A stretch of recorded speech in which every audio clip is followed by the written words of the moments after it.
absolutely vile. Don't be that guy. And please stop doing these creepy social experiment things or whatever you want to call them. Just imagine if a guy did that to a random girl.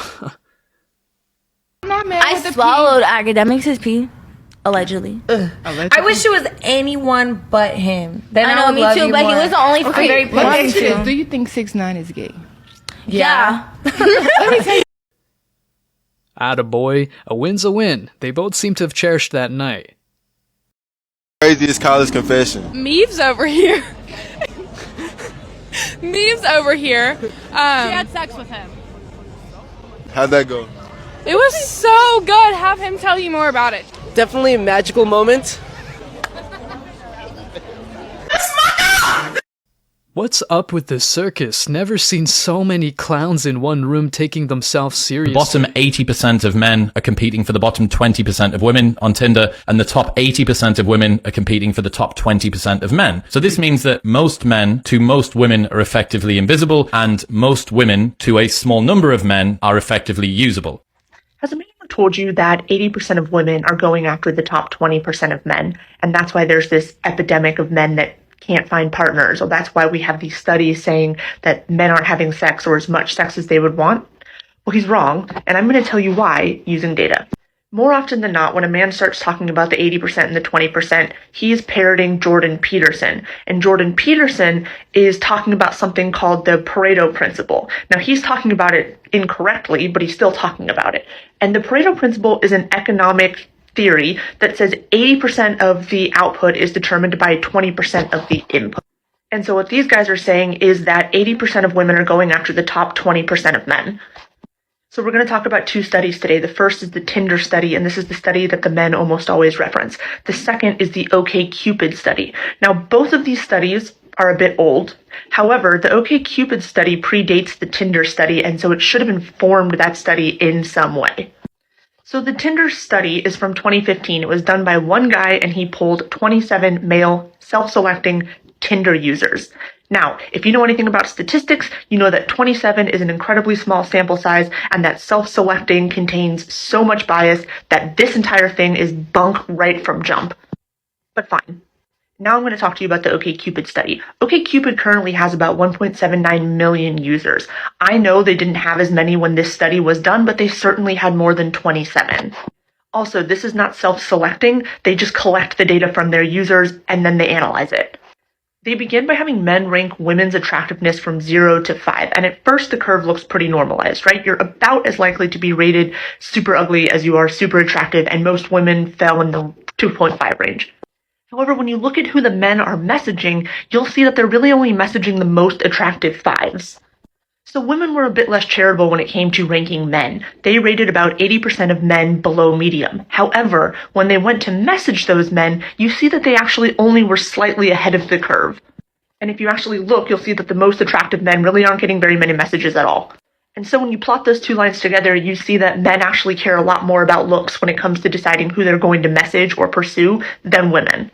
Now, just for fun, here's women's ages plotted against the ages of men that they find most attractive.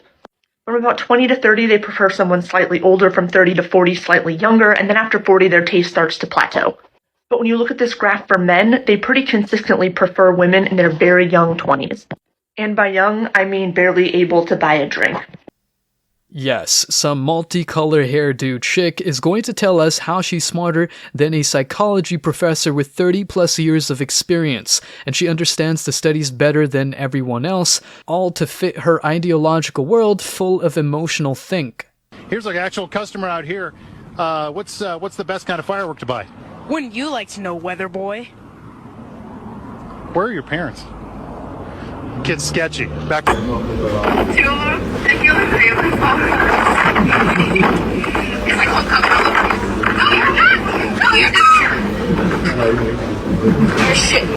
He just saved himself losing his house, kids, and most of his bank account. You're not a woman. Sure. You're confused.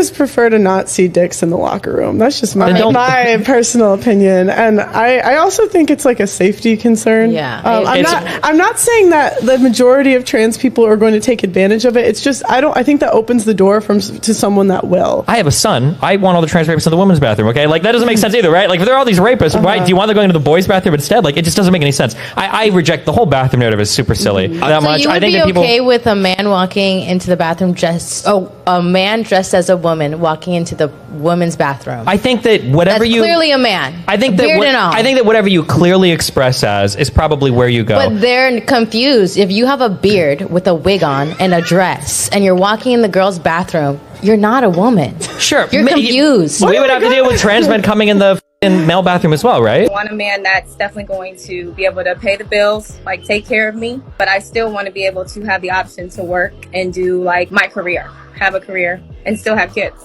Okay, so you want it all? Yeah. Okay, how much money is a man going to need to make to be able to pay all the bills for a family of 4? Probably well over 400K. What percentage of men in this country make over $400,000? I would say maybe 2 to 4%. Probably not a lot. 1. Okay.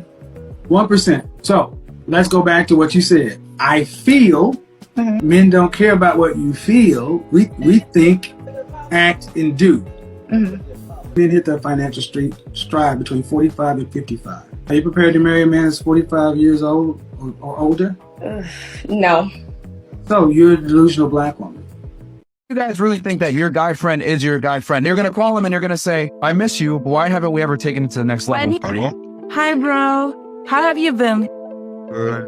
Okay, so I have a question. I want you to explain, we know we're best friends and all that, but we were talking and I want to know why we never dated. I think that's Chris. What? Why? I don't know.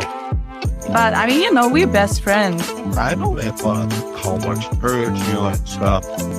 And I thought you wasn't ready. I was what? I thought you wasn't like for another guy. But hang up. But why are you saying that? I thought we besties. No, we are just But you will. You will? going on. Oh. Why are weak men such a problem? Well, weak people are a problem. And I don't mean physically weak. I mean cowardly, let's say, and deceitful. Well, there's a variety of reasons. First of all, if you can't support your own weight, let's say, then someone else has to do it. And that's not good.